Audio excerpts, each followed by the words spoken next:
पहले तो हमें गेट पर 15-20 मिनट रोका गया। नाम लिस्टों में आ रहे हैं जी, तो सिलसिला चल रहा है। अंदर गए, खान साहब मौजूद थे, खान साहब से मुलाकात हुई। खान साहब मिलकर बड़ा खुश हुए और उसके बाद जो है अदालत जो है वो लगी। थोड़ी देर के बाद जज साहब जो है वो आए। बड़ा हॉल है वहां पर, तो मेरा ख्याल में कैपेसिटी जो है वो कोई 1000 से ज्यादा बंदों की होगी। वहां पर इजीली जो है वो लोग इतने जा सकते हैं, बहुत बड़ा हॉल है। लेकिन फैमिली की जो है वो इजाजत थी, जिसमें खान साहब की जो बहनें हैं और दीगर 1-2 लोगों को जो है वो इजाजत थी। और इसी तरह से हमारी तरफ से 3-4 हम वकला जो है वहां पर 5 होंगे मौजूद थे। और समाअत शुरू हुई।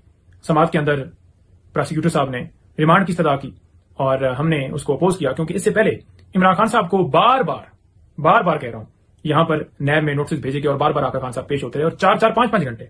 और ये सिलसिला सिर्फ खान साहब की हद तक नहीं, उनकी अहले खाना साहब खातून अव्वल बुशरा बीबी साहबा के, उनको भी नोटिस भेजे जाते थे और उन्होंने भी आकर यहां पर 2-2, 3-3 घंटे सवालात के जवाब दिए। तमाम डॉक्यूमेंट्स उनके पास मौजूद हैं, उसके बावजूद वही डॉक्यूमेंट्स मांगे जाते हैं, वही सेम सवाल किए जाते हैं।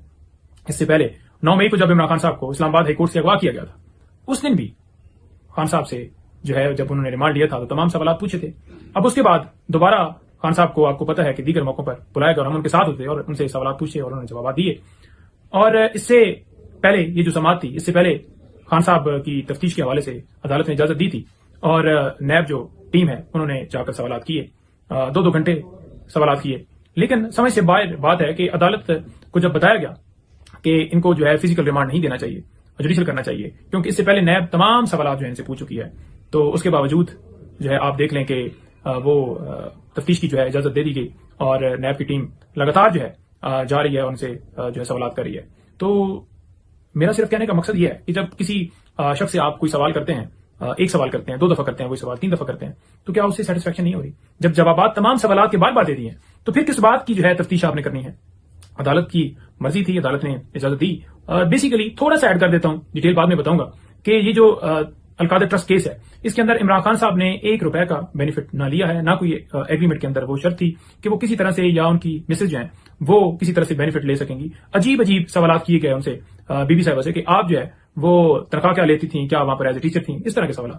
तो ये दोनों जो है ट्रस्टी हैं, इनका कोई जो है उस ट्रस्ट के अंदर जो है ये बेनिफिशियरी नहीं है। तो ना झूठी, जैसे आपको पता है कि इससे पहले भी बेशुमार केसेस खान साहब के ऊपर, बीबी साहब और उनकी बहनों के ऊपर, सबके ऊपर, पार्टी वर्कर्स के ऊपर, लीडरान के ऊपर, सबके ऊपर दर्ज किए गए। तो इसी तरह की ये भी एक उस केस की एक कड़ी है, क्योंकि साइबर केस की जो है वो उसका ट्रायल चल रहा है और ये जमानतें ही बड़े एक भोंडे तरीके से जो है वो इंफ्रास्ट्रक्चर करवाई गई कि नैब ने बार बार जाके कहा कि जिस कानून के मुताबिक 10 दिन का टाइम है क्रिमिनल रिवीजन का, और जब 3 तारीखें इन्हीं बहानों से ली गई और अदालत ने लॉ मिनिस्ट्री से कानून जो है वो मंगवाया, करंट ऑर्डिनेंस मंगवाया, तो वाज़ेह हो गया जी कि लिमिटेशन का तो कोई मामला नहीं। अदालत को नजर आ गया, उसके बावजूद न जाने क्यों बेल जो है खारिज कर दी गई। इससे पहले जो बेल खारिज हुई थी, सॉरी रिवीजन खारिज की, इससे पहले जो बेल खारिज हुई थी नीचे से, वो इस बुनियाद के ऊपर हुई थी कि खान साहब अदालत में पेश नहीं हुए।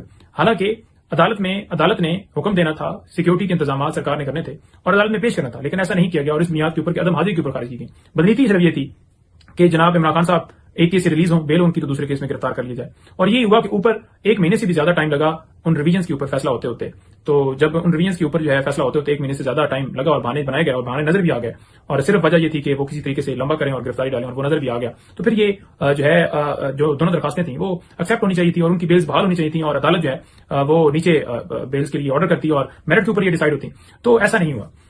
खैर, ये जो केस है ये तो बिल्कुल झूठा है, बोगस है, और जो 190 मिलियन पाउंड के हवाले से ये बात करते हैं वो इमरान खान साहब के अकाउंट में नहीं आया, वो सुप्रीम कोर्ट के अकाउंट में पड़ा है, पूरी दुनिया को पता है। उसके बावजूद कोई ना कोई ऐसा केस बनाते हैं सिर्फ ये मीडिया ट्रायल करने के लिए, सिर्फ और सिर्फ लोगों के अंदर एक वो खराब करने के लिए कि उनके ऊपर ऐसी तोहमतें लगाई जाएं, क्योंकि रिप्यूट खराब हो। उससे फर्क नहीं पड़ता, क्योंकि दुनिया जानती है कि ये सारे केसेस झूठे हैं। इमरान खान साहब ने पूरी जिंदगी में रूल ऑफ लॉ के लिए फाइट किया और 1 रुपए की करप्शन सारी जिंदगी में ना उसने की है, ना कोई उसका सबूत है। बस केस दर्ज कर दिए जाएं और फिर दर्ज करने वाले भी खुद हों, गवाह भी जबरदस्ती लाए जाएं और फिर फैसले भी मर्जी से दिए जाएं, तो फिर ये तो नहीं कहा जा सकता ना कि वो केस जेन्युइन है। केस बिल्कुल तमाम केसेस जो है वो झूठे हैं, उनका कोई हकीकत से